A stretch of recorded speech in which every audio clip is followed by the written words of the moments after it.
بسم اللہ الرحمن الرحیم۔ السلام علیکم ناظرین، آپ اپنا پسندیدہ یوٹیوب چینل دیکھ رہے ہیں حقیقت کی آواز۔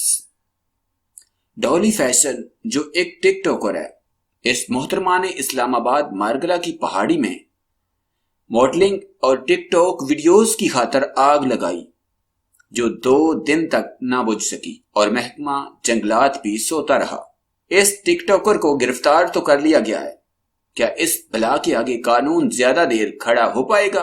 کیا قانون نافذ کرنے والے ادارے ایسے ٹک ٹاکروں کو لگام دیں گے؟ کمنٹ باکس میں بتائیں۔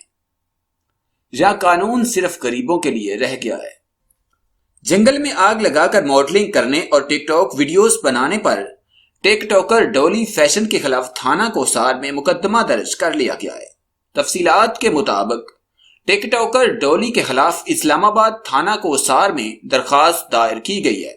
درخواست گزار کے مطابق مارگلہ ہلز میں آگ لگا کر ماڈلنگ کی اور ویڈیوز بنائیں۔ آگ سے وسیع رقبے پر پودوں اور چرند پرند کو نقصان پہنچا ہے۔ درخواست ڈی اے شعبہ ماحولیات کے اسسٹنٹ ڈائریکٹر پروٹیکشن کی جانب سے درج کرائی گئی ہے۔ درخواست میں ٹک ٹاکر کے خلاف سخت کارروائی کی اپیل کی گئی ہے۔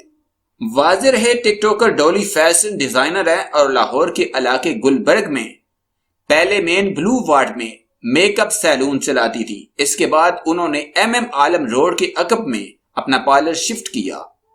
اطلاعات کے مطابق پولیس نے سوشل میڈیا پر ویڈیوز وائرل ہونے کے بعد ڈولی فیشن کی تلاش شروع کر دی۔